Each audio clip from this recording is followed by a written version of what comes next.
الحمد لله نحمده ونستعينه ونستغفره ونؤمن به ونتوكل عليه ونعوذ بالله من شرور أنفسنا ومن سيئات أعمالنا من يهده الله فلا مضل له ومن يضلله فلا هادي له ونشهد أن لا إله إلا الله وحده لا شريك له ونشهد أن سيدنا ومولانا محمدا عبده ورسوله أرسله بالحق بشيرا ونذيرا وداعيا إلى الله بإذنه وسراجا منيرا. أعوذ بالله من الشيطان الرجيم. بسم الله الرحمن الرحيم. إن الذين قالوا ربنا الله ثم استقاموا تتنزل عليهم الملائكة ألا تخافوا ولا تحزنوا وأبشروا بالجنة التي كنتم توعدون. صدق الله العظيم وصدق رسوله النبي الكريم ونحن على ذلك من الشاهدين والشاكرين والحمد لله رب العالمين.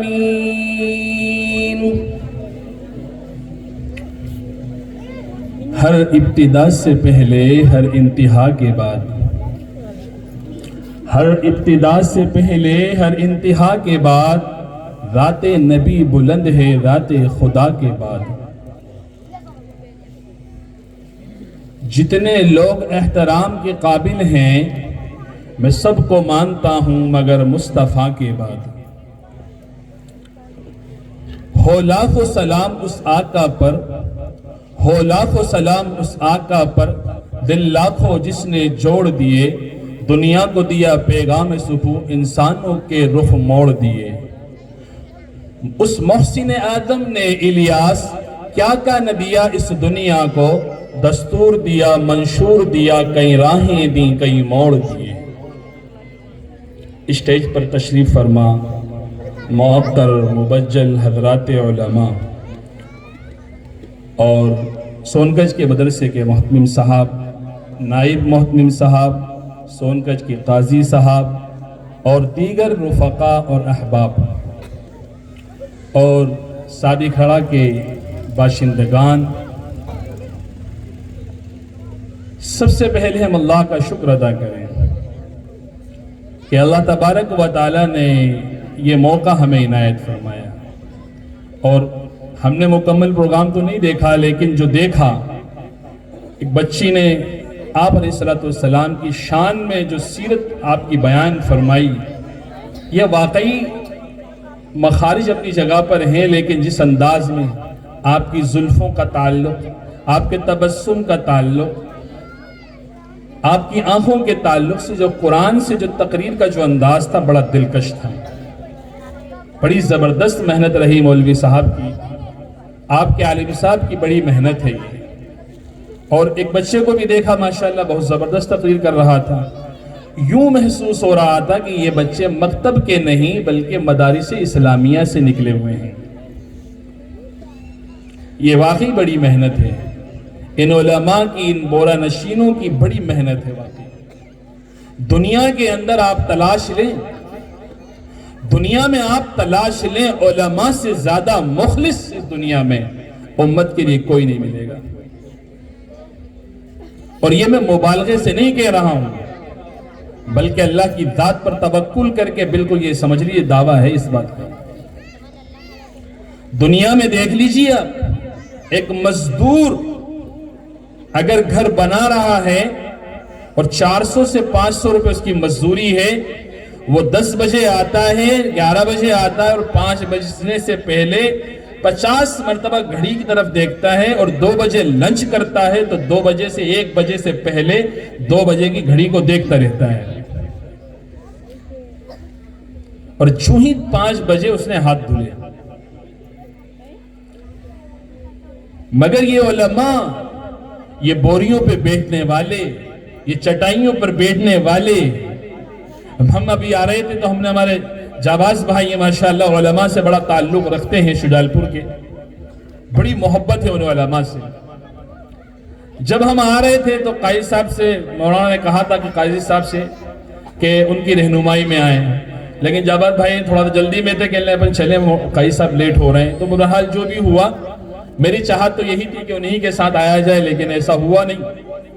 لیکن جب راستوں میں آ رہے تھے تو راستوں کی جو پگڈنڈیاں تھیں, جو راستے کچے تھے, جن کو ہم اوبڑ کھابڑ کہتے ہیں گاؤں کے اندر, اتنے مشکل راستے, تو میں نے جاباز بھائی سے کہا کہ سچ بتائیے ان علماء کی کیا قربانی ہے, کہاں کے عالم صاحب ہیں اور کہاں آ کر جو ہے دین کی خدمت کر رہے ہیں.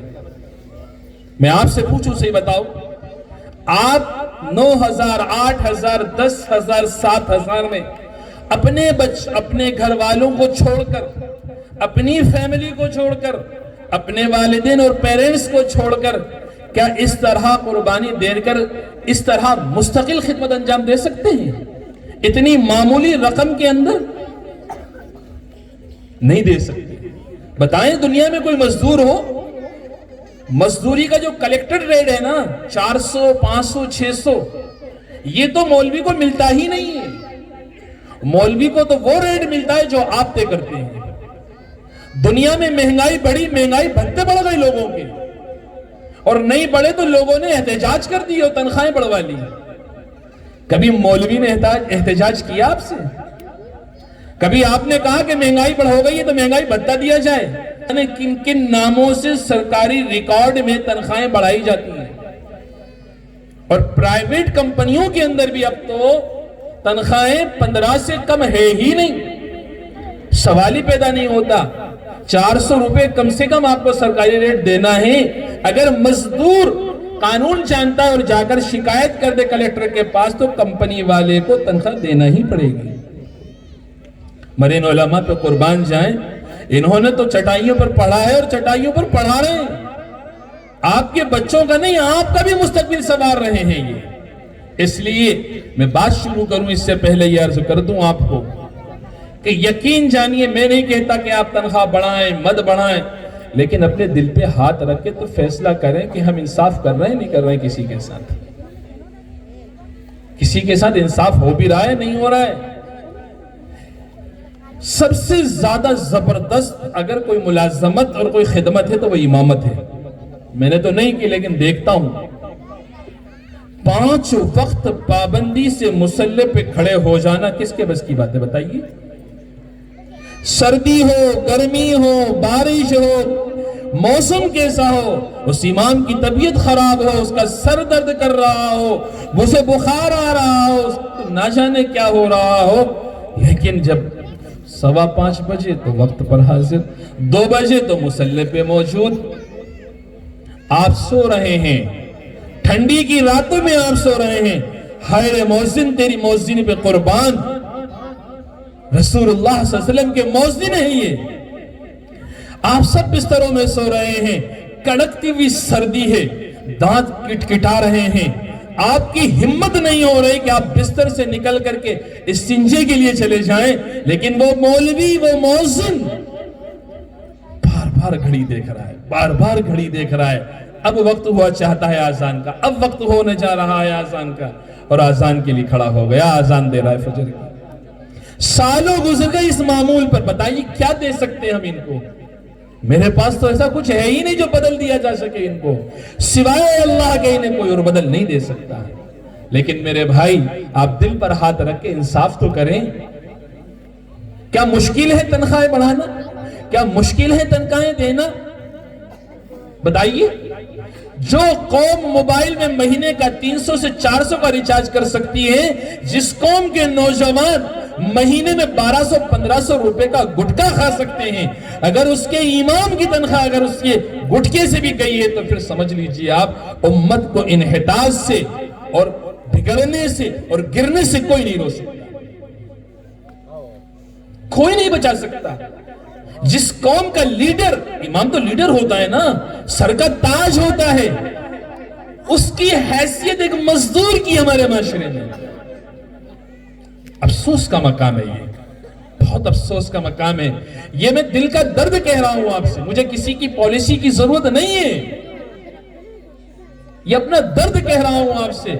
اتنا تو انصاف کیجئے کہ جو مزدور ہے اس کی صف میں اپنے امام کو کھڑا تو کر دیجئے۔ کیا عذر ہے بتائیے آپ کے پاس؟ گھر میں 4 لوگ ہیں، چاروں کے پاس موبائل ہے، حساب لگائیے، اماں کا بھی جوڑ لیجئے۔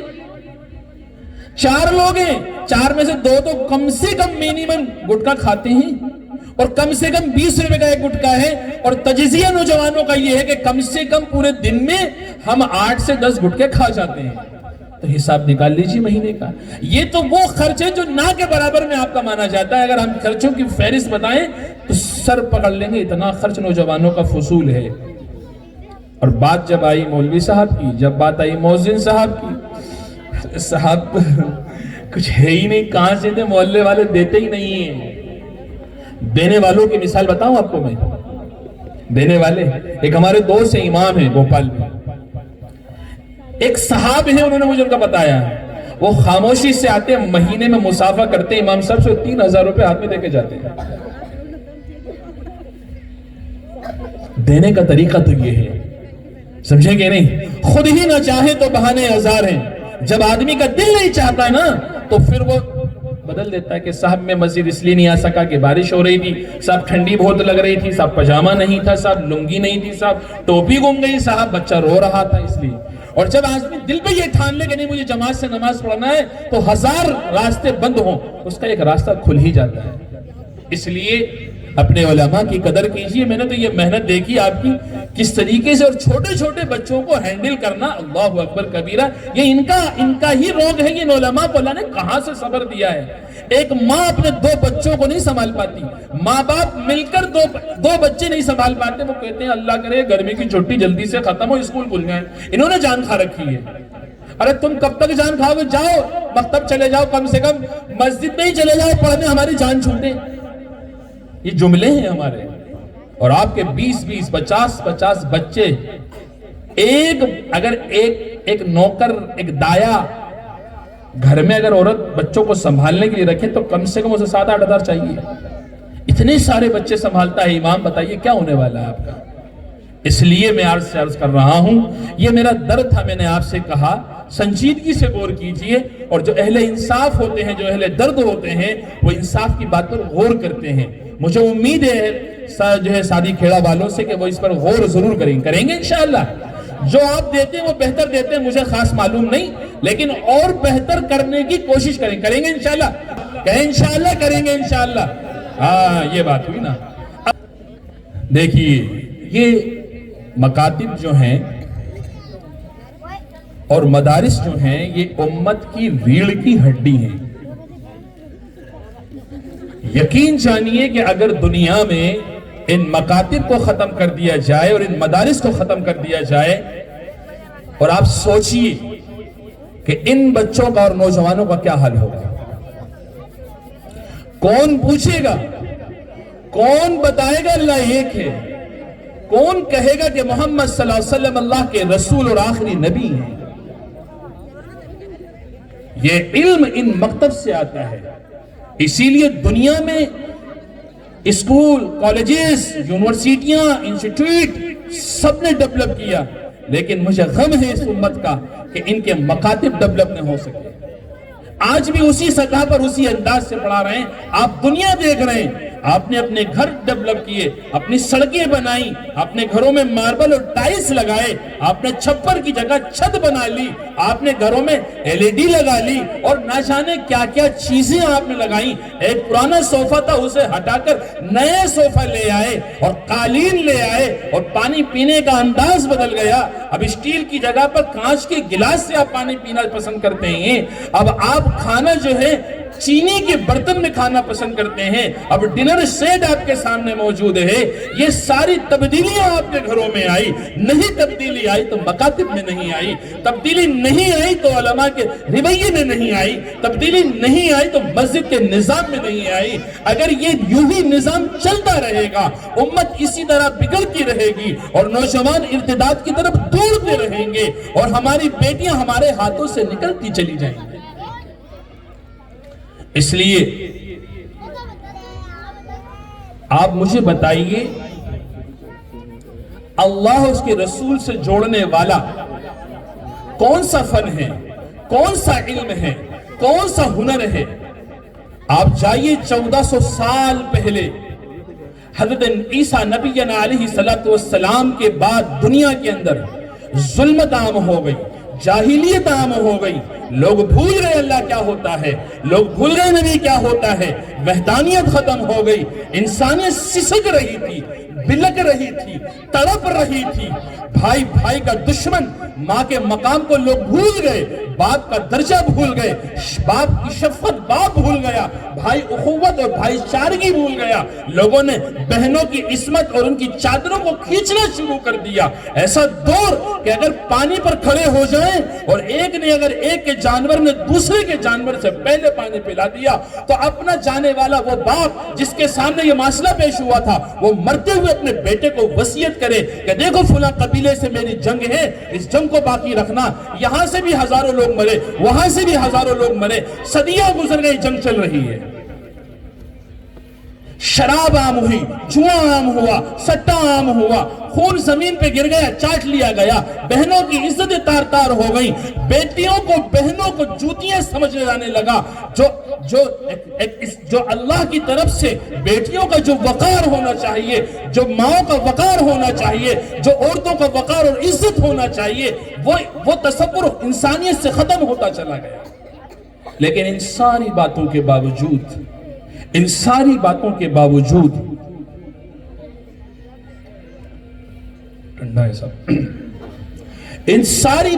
باوجود جب میرے اور آپ کے آقا محمد صلی اللہ علیہ وسلم دنیا میں تشریف لائے تو جو دنیا میں سب سے پہلا پیغام آپ کو دیا گیا وہ کیا تھا بتائیں؟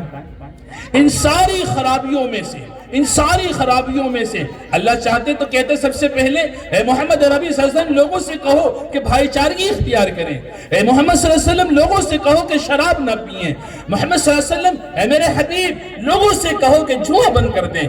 لیکن ان تمام خرابیوں کے باوجود محمد عربی صلی اللہ علیہ وسلم کو جب وحی دی گئی اور جب آپ کو زغار میں بلایا گیا اور سب سے پہلی ملاقات اللہ کی جانب سے جبریل امین نے اس محمد عربی صلی اللہ علیہ وسلم سے کی تو سب سے پہلا جملہ اور سب سے پہلی وحی بسم اللہ الرحمن الرحیم اقرأ بسم ربک الذی خلق۔ کیا پیغام آیا؟ پڑھو اس اللہ کے نام سے، اس رب اور پروردگار کے نام سے جس نے تمہیں پیدا کیا۔ جاہلیت کا زمانہ تھا نا، ہزاروں خرابیاں لوگوں میں موجود تھی، لیکن ان ساری خرابیوں کے باوجود ایک جملہ اللہ کی طرف سے آیا سب سے پہلا اقرأ بسم ربک الذی خلق۔ آیا نہیں آیا یہ جملہ؟ کیا تھا مطلب؟ دنیا کے اندر کیمسٹری، فزکس، بایولوجی، دنیا میں الجبرا، نہ جانے کیا فنون پڑھائے جاتے ہیں، کالجز، اسکول، انسٹیٹیوٹ، نہ جانے کتنی چیزیں، ایک سسٹم ہے ایجوکیشن کا، فنون کو پڑھانے کا۔ میں آپ سے پوچھتا ہوں آپ کے بچے کالج میں پڑھتے ہیں، بتائیے وہاں اخلاقیات کے اوپر کیا پڑھایا جاتا ہے؟ کیا ہے؟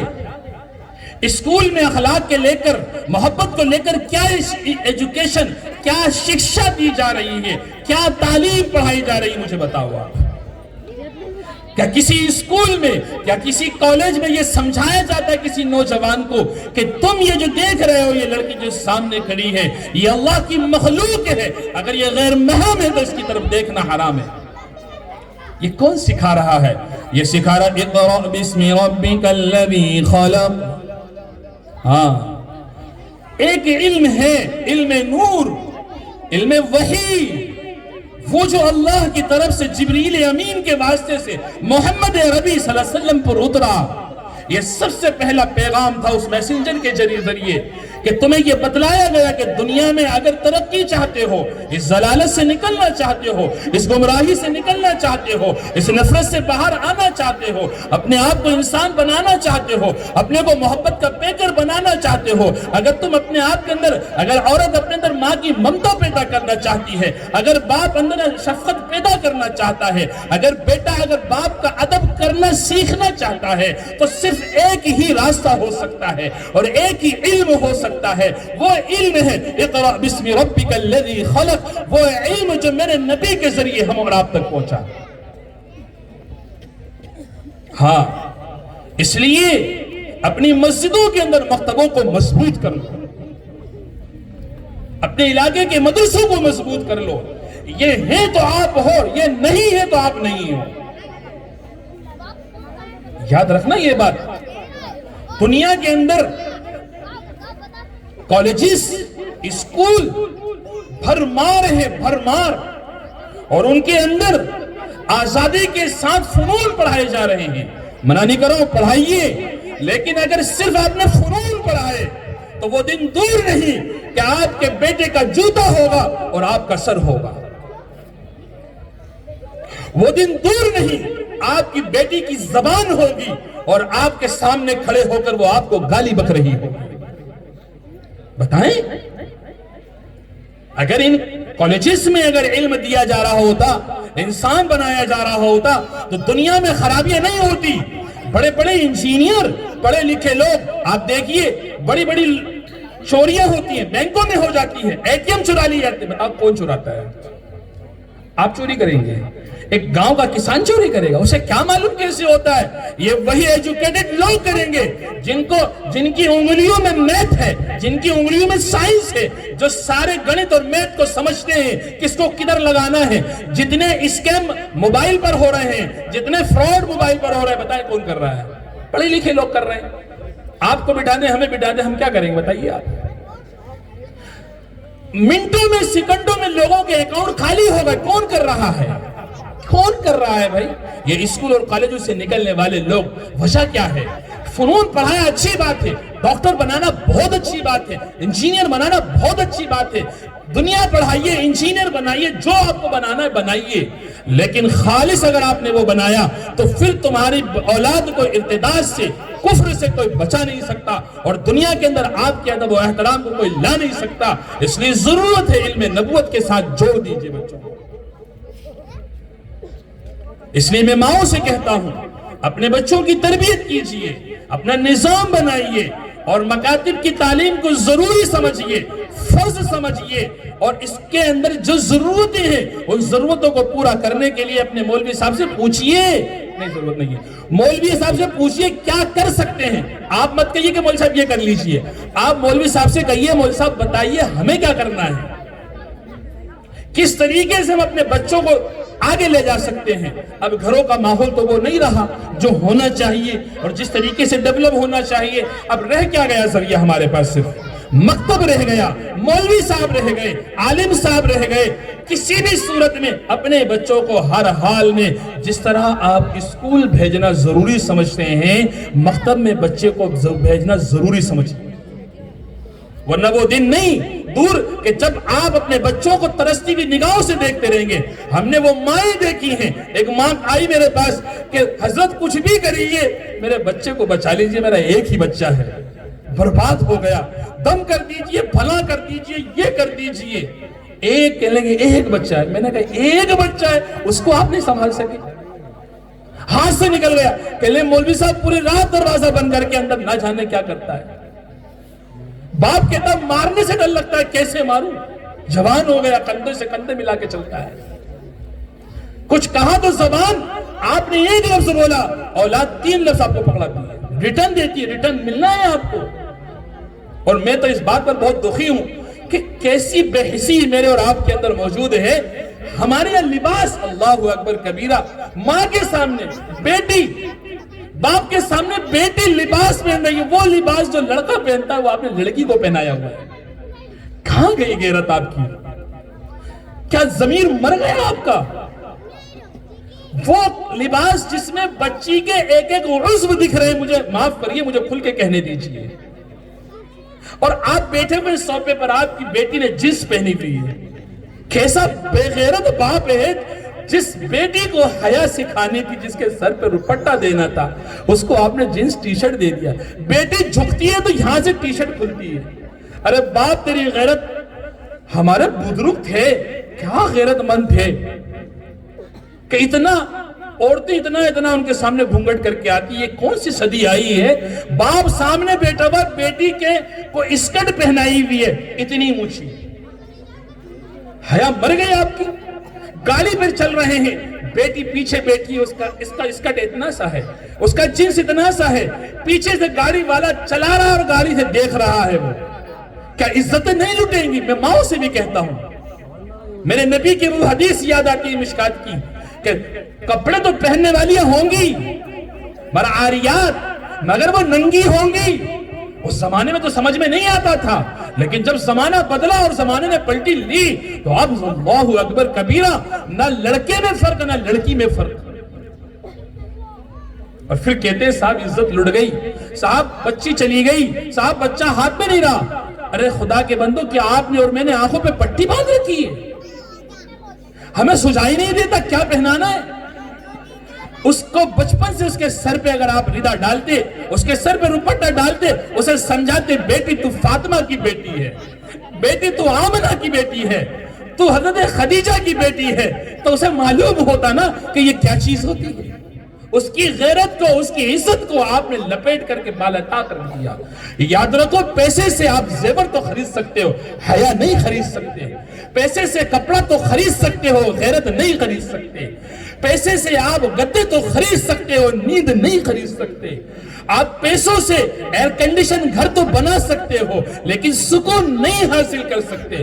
تم پیسوں سے اپنے آجو باجو لوگوں کو اکٹھا تو کر سکتے ہو، لیکن غیرت اور عزت نہیں اکٹھی کر سکتے۔ یہ سب آئے گا اس علم نبوت کی بنیاد پر جس کو میرے آقا محمد صلی اللہ علیہ وسلم لے کر آئے۔ اس لیے ہر چیز کو پیسے کے اینگل سے مت دیکھو، ہر چیز کو مالداری میں مت تولو، بلکہ یہ ایک سسٹم ہے، تربیت ایک الگ نظام ہے۔ جب بچہ پیدا ہوتا ہے تب سے لے کر جب تک اس کی شادی نہ کر دی جائے تب تک اس کی ایک ذمہ داری ہے آپ کی۔ باپوں نے تو آنکھوں پر پٹی باندھ لی، عجیب تماشا ہے، چھوٹے سے بچے نے کہا ابا یہ چاہیے، 5 روپے کی چیز ہے، 50 کا نوٹ نکال کے دیا۔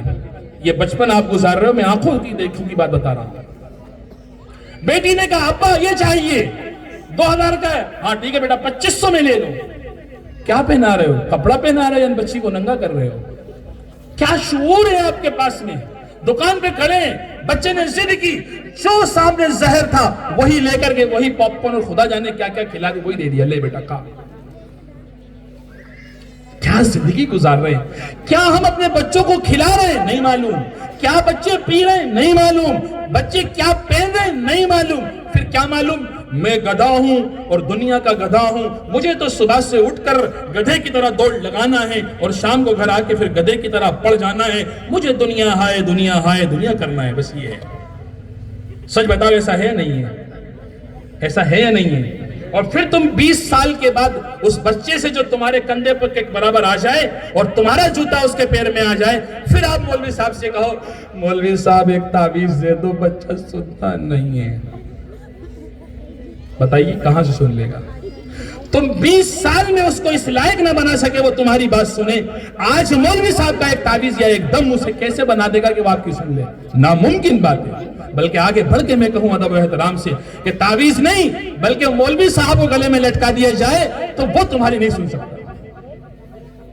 اس لیے اللہ کے واسطے اپنے بچوں پر تربیت کیجئے۔ اس لیے حضرت عمر رضی اللہ عنہ کا دور کا زمانے کا واقعہ یاد آیا۔ ایک باپ حضرت عمر کے پاس آیا، بہت سخت تھے، حق کے معاملے میں بہت سخت ہے. اس نے آ کے شکایت کی, امیر المومنین میرا بچہ میری نہیں سنتا ہے. اچھا نہیں سنتا ہے, بلاؤ. ایک صحابی بلا کے لائے, خدمت میں بیٹا وہ بچہ آ کر کے, جی بولے کیا شکایت ہے؟ اس کے ابا نے کہا حضرت یہ میرا بیٹا ہے, میری ایک بھی نہیں سنتا ہے, میرا کوئی حق ادا نہیں کرتا, ادب و احترام سے بات ہی نہیں کرتا, اسے یہی نہیں معلوم کہ میں اس کا باپ ہوں, میرا کیا مقام ہے, کیا عہدہ ہے, کیا ذمہ داری ہے, کوئی احساس ہی نہیں ہے اس کو. بچہ بہت دیر تک یوں سنتا رہا بیٹھے بیٹھے. پھر جب باپ کی بات ختم ہو گئی, امیر المومنین بیٹے کی طرف متوجہ ہوئے. کہا کیوں میاں کیا بات ہے, ایسا کیوں کرتے ہوئے, آپ کے باپ پہ کہنا ہاں بالکل باپ. اچھا آپ کہنا نہیں مانتے؟ بالکل نہیں مانتا صاحب. ساری بات سننے کے بعد حضرت نے کہا ایسا کیوں؟ تو اس بچے نے کہا یا امیر المومنین یہ بتائیں کہ صرف والدین کے ہی حقوق ہیں یا اولاد کے بھی کچھ حق والدین پر آتے ہیں, عائد ہوتے ہیں؟ امیر المومنین نے کہا اسلام تو اسلام ہے, مساوات کا درجہ ہے, اگر والدین کے حقوق وہ اولاد پر ہیں تو اولاد کے بھی حقوق اولاد والدین پر ہیں, پیرنٹس پر ہیں. اس نے کہا حضرت بتا دیجئے کیا کیا ہیں.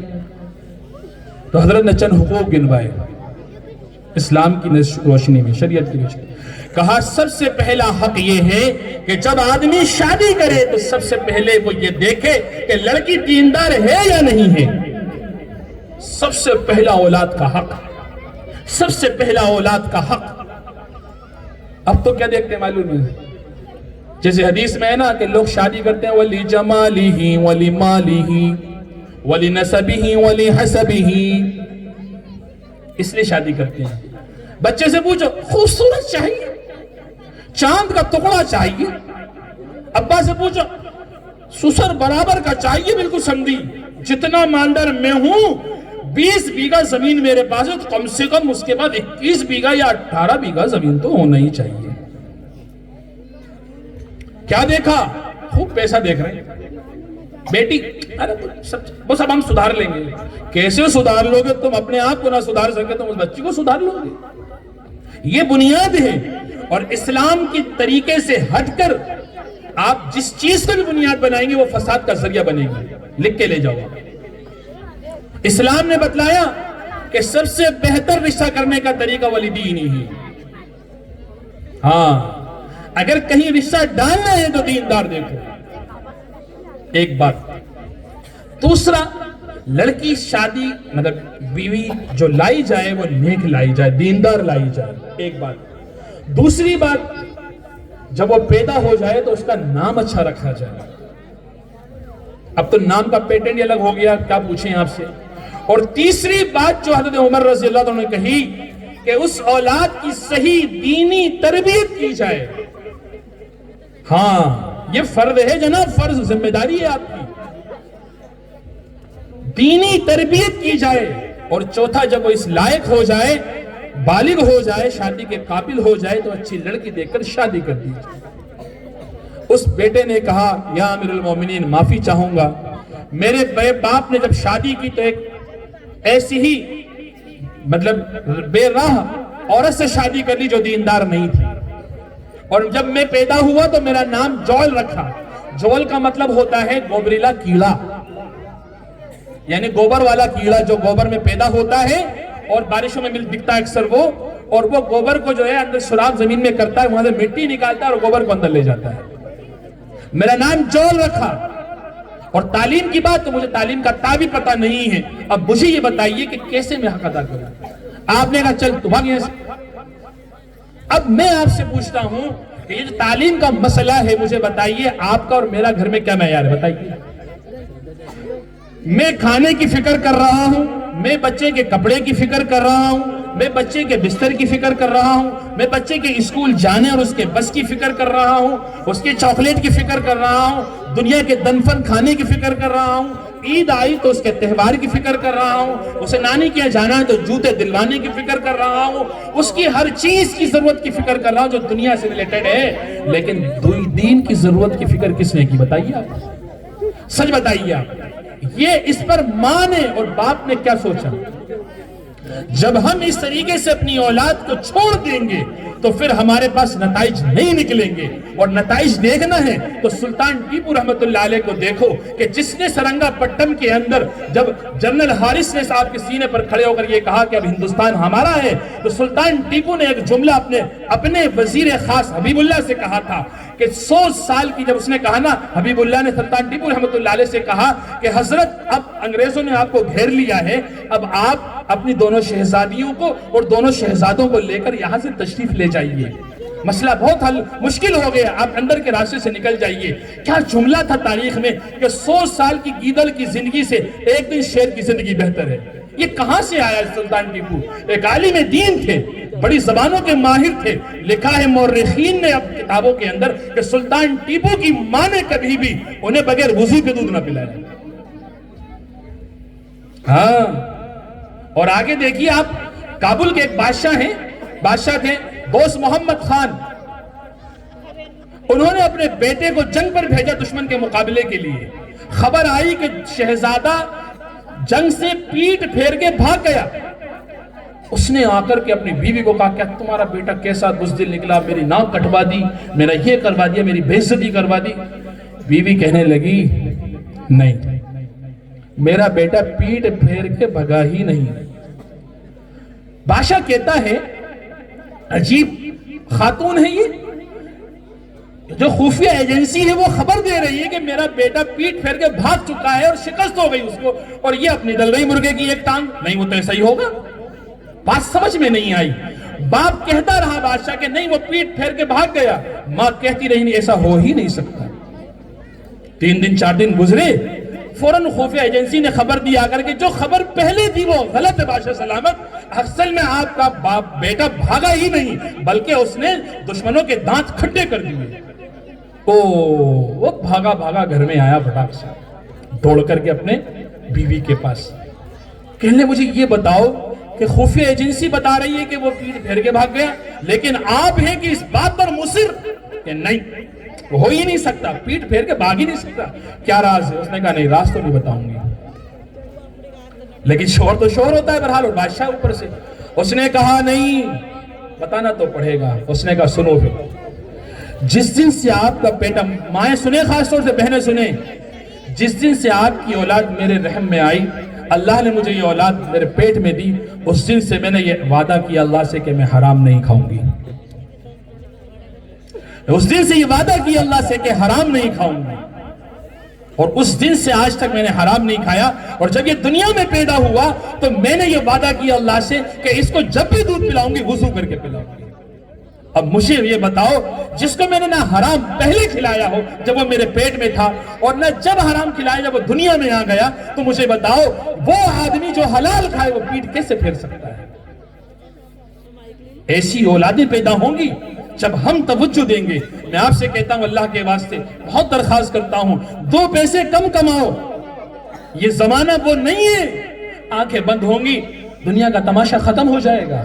یہ رانائیاں، یہ اجالے، یہ خوشیاں، یہ چمک، یہ دمک، یہ ہا، یہ ہی، یہ بھائی، یہ بڑا، یہ چھوٹا، یہ آگے پیچھے 10-15 چلنے والے، یہی سب 10-15 والے لوگ کندھوں پر اٹھا کر کے گڈھے میں پھینک آئیں گے، دنیا کا تماشا ختم ہو جائے گا. اس لیے 2 پیسے کم کماؤ، اپنی فیملی کو وقت دو، اپنے بچوں کی تربیت کرو، ان کے سامنے بیٹھو، ان کی غلط باتوں پر دھیان رکھو، ان کی اچھی باتوں کو سمجھو. یہ زندگی ہے، اس طریقے سے اس کو ڈیولپ کرو. اور جب ہم یہ کریں گے تو نتیجہ کیا آئے گا؟ ایک صحابی ہے، میں نے ایک آیت پڑھی تھی نا، ثم استقاموا تتنزل علیہم الملائکہ. ایمان تو ایسا پیدا کرو. حبیب بن زید، اسد الغابہ میں لکھا ہے مورخین نے، حبیب بن زید، بہت واقعے کو مختصر کر رہا ہوں، بنو حنیفہ کا ایک آدمی مسلمہ کذاب، جس نے آپ صلی اللہ علیہ وسلم کے زمانے میں نبوت کا دعویٰ کر دیا.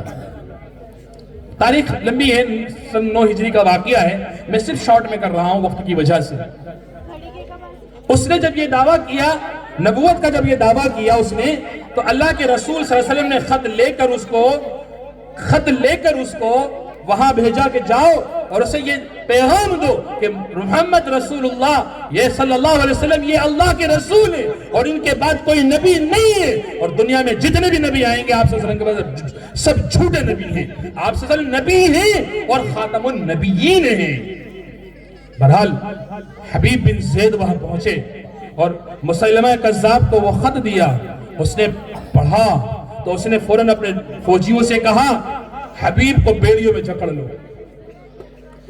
حبیب کو بیڑیوں میں جکڑ لیا گیا اور کہا کہ کل میرے دربار میں پیش کرو، اور جب کل صبح کا سورج نکلا حبیب بن زید کو پیش کیا گیا۔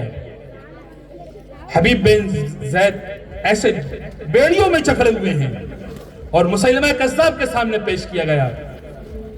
مسیلمہ کذاب نے کہا بتاؤ کیا تم گواہی دیتے ہو کہ محمد اللہ کے رسول ہیں؟ انہوں نے کہا اشہد ان لا الہ الا اللہ واشہد ان محمد رسول اللہ، ہاں میں گواہی دیتا ہوں کہ محمد اللہ کے رسول ہیں صلی اللہ علیہ وسلم۔ پھر اس نے کہا ظالم نے کہا حبیب بتاؤ میں اللہ کا رسول ہوں۔ خیر حبیب نے کہا ما سمعت، میں نے نہیں سنا، مجھے سنائی نہیں دیتا۔ اللہ اکبر۔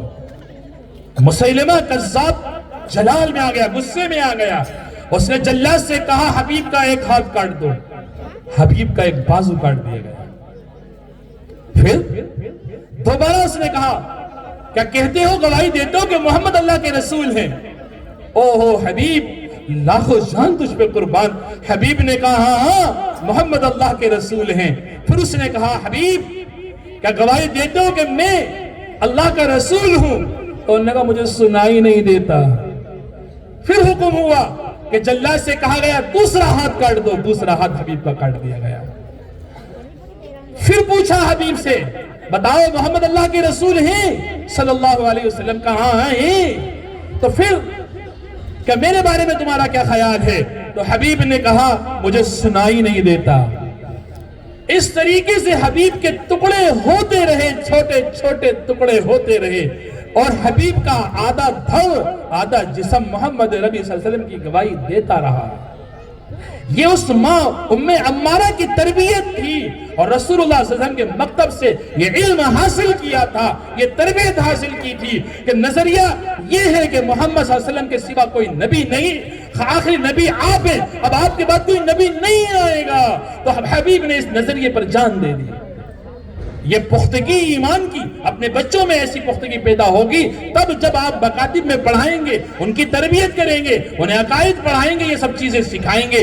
جب ہم یہ لائق بنیں گے، میرے پاس چٹھی آ چکی ہے، میں بات کو سمیٹ رہا ہوں، اس لیے کوشش کریں، اپنے زندگیوں کو بدلنے کی کوشش کریں۔ اب دور فتن ہیں، اب حالات بدل چکے، اب وہ حالات نہیں رہے، اب جو ہے سوشل میڈیا کا زمانہ ہے، بچہ گھر میں ہونے کے باوجود محفوظ نہیں ہے، اس لیے سخت نگرانی ہو، ایسی نگرانی جو قرآن نے کہی یا ایھا الذین آمنوا قوا انفسکم واہلیکم نارا۔ جیسے آپ آگ کے سامنے بچے کی نگرانی کرتے ہیں، کرنٹ کے سامنے اپنے بچے کی نگرانی کرتے ہیں، تالاب اور ندیوں کے سامنے اپنے بچے کی نگرانی کرتے ہیں، اس سے کئی زیادہ اپنے بچوں کی نگرانی کریے، چاہے 2 پیسے کم کمائیے۔ اور ماؤں سے بھی کہتا ہوں اللہ کا واسطہ آپ کو اللہ کا واسطہ کہتا ہوں، اپنے بچوں کی ہر ضد مت پوری کیجئے، بلکہ ان پر توجہ دیجئے، اپنی بیٹیوں کے سر پہ جو ہے دوپٹہ رکھنا سکھائیے، اپنے بیٹوں کو دین سکھائیے۔ جب تک یہ نہیں ہوگا کچھ بھی نہیں ہو سکتا، کریں گے انشاءاللہ تعالی۔ اس لیے آپ سے کہہ رہا ہوں، یہ درخواست کر رہا ہوں آپ سے اللہ کے واسطے، سادی کھیلا والوں، آپ نے مکتب کا پروگرام کیا، کامیاب رہا ماشاءاللہ۔ اسی طریقے سے اپنی محنتوں کو آگے بڑھاتے رہیے، علماء کی ہمت افزائی کرتے رہیے، اور یہ مت کہیے کہ مولوی صاحب ایسا کر لو، بلکہ مولوی صاحب سے پوچھئے کہ ہم اپنے بچوں کو بہترین کرنے کے لیے، انہیں ڈیولپ کرنے کے لیے، ان کی دینی ایجوکیشن کے لیے بہتر نظام کیا کر سکتے ہیں؟ ہم حاضر ہیں حضرت، آپ بتائیے کیسے ہو سکتا ہے؟ اور گھر سے بچوں کو پابندی سے مکتب بھیجیے، ان کا ڈریس بنائیے۔ اب تو حال یہ ہے، ایک 5 روپے کا نورانی، بس میں بات ختم کر رہا ہوں، ایک 5 روپے کا نورانی قاعدہ دلا دیتے ہیں، 10 روپے کا نورانی قاعدہ دلا دیا، 2 سال سے بچے کے پاس وہی چل رہا ہے۔ اللہ اکبر کبیرہ، وہ قاعدے کی حالت ایسی ہو گئی کہ وہ پہچان نہیں آتا کون سا قاعدہ ہے. پہلا ورگ پھٹا، دوسرا ورگ پھٹا، تیسرا ورگ پھٹا، سارے ورگ پھٹ گئے. نہ ماں کو خبر نہ ابا کو خبر، اور ساری دنیا کی خبر، ساری دنیا کی خبر رہی اور اپنی اولاد سے بے خبر رہے. کیا تماشا ہے. اور بچہ گھر سے کیسے آ رہا ہے دیکھ رہے ہیں آپ. ایک بٹن یہ لگی، ایک بٹن یہاں لگی، بچے کی ناک ٹپک رہی ہے اور بچہ آ رہا ہے، اس کی ٹوپی یوں میں ہے اور ایک پاؤں میں چپل ہے اور ایک پیر میں چپل نہیں. وہ بچہ مکتب آ رہا ہے پڑھنے. بتائیے کیا تبدیلی آئی. اور اسکول جا رہا ہے تو آپ جانتے ہی ہیں. اس لیے اللہ کے واسطے ان مکاتب کو مضبوط کیجئے، ان علماء کے ہاتھ مضبوط کیجئے اور اپنے آپ کو سسٹم میں بٹھائیے. اور دنیا میں کچھ کریں نہ کریں، اپنے بچوں کی فکر اور نگرانی ضرور کریں. یہ ہمارے علماء کا مشن ہے، علماء دیوبند کا مشن ہے اور کرنا ہے. انشاءاللہ کریں گے انشاءاللہ. اللہ تعالیٰ مجھے بھی اور آپ کو بھی، ہم سب کو عمل کی توفیق عطا فرمائے. وما علینا الا البلاغ.